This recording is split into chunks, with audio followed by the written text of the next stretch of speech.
Hello, আসসালামু আলাইকুম সবাইকে। সবাই নিশ্চয়ই ভালো আছেন।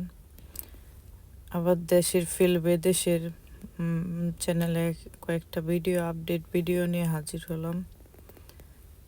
লাউ গাছ গড়ে থেকে বের করা হয়েছে, তো ওইটির টপ চেঞ্জ করা হবে, গ্রিন হাউসে দেওয়া হয়েছে। চলেন দেখে নিই কেমনে চেঞ্জ করি আমি।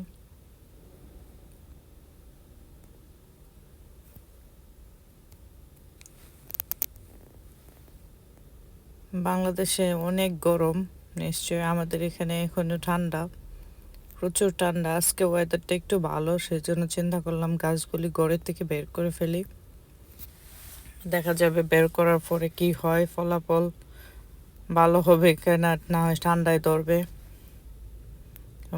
আমাদের এখানে ঠান্ডা এখনো অনেক অনেক ঠান্ডা, গরম রাখতে হয় হিটার দিয়ে। বাংলাদেশের মানুষ সবাই ঠান্ডা বা বৃষ্টির জন্য দোয়া দোয়া করতেছে সব জায়গায়। সব কিছু আসলে আল্লাহর ইচ্ছা, কখন কোথায় ঠান্ডা দিবে গরম দিবে এটা সবই আল্লাহর ইচ্ছা।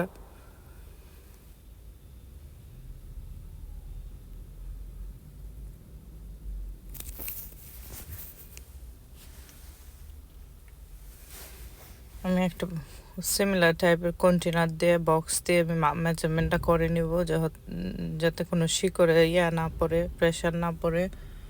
কারণ যেহেতু শিকড়গুলি অনেক নিচে, অনেক বড় হয়ে গেছে।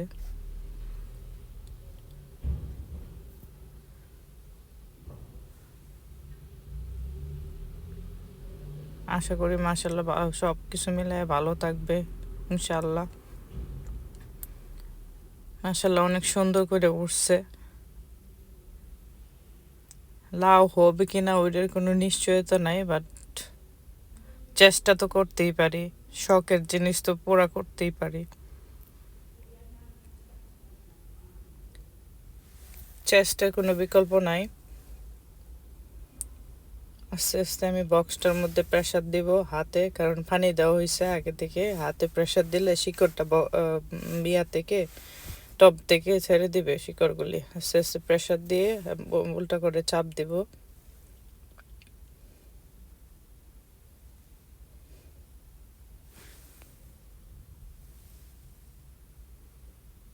দেখতেই পারেন কি সুন্দর শিকড়ে গজাইছে।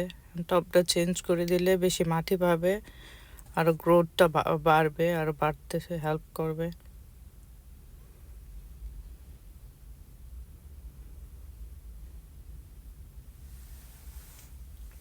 এখন আবার সাইডে একটু ফ্রেশ মাটি দিয়ে দিব।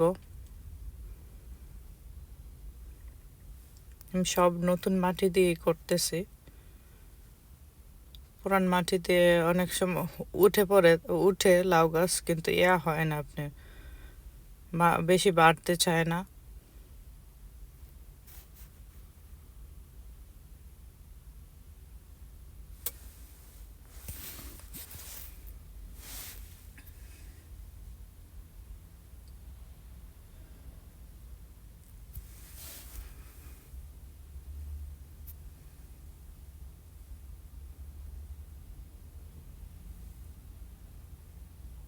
আস্তে করে মাটিগুলি আস্তে করে হাতে চাপা দিয়ে দিব।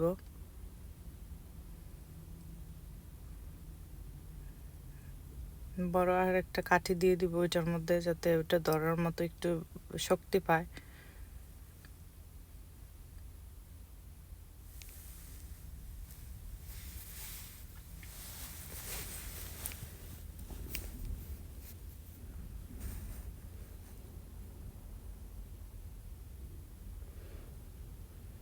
আপনারা কাদের গার্ডেনিং পছন্দ ওইটা আমার সাথে শেয়ার করবেন। চেঞ্জ করা হয়ে গেল, একে একে 2-3টা চেঞ্জ করে নিব। সবগুলি ধরবো না, দুইটা আরেকটা চেঞ্জ করলাম ওইভাবেই। বিভিন্ন রকমের লাউ গাছ আছে। একটা হলো ইতালিয়ান লাউ গাছ, হয় কিনা জানি না, বাট আরেকটা হলো নর্মাল হাজারি লাউ গাছ, যেটা দেখা যাক হয় কিনা, সবই আল্লাহর ইচ্ছা। থ্যাংক ইউ ফর ওয়াচিং, সাথে থাকবেন। ভুল হলে মাফ করবেন, আমাদের জন্য সবাই দোয়া করবেন।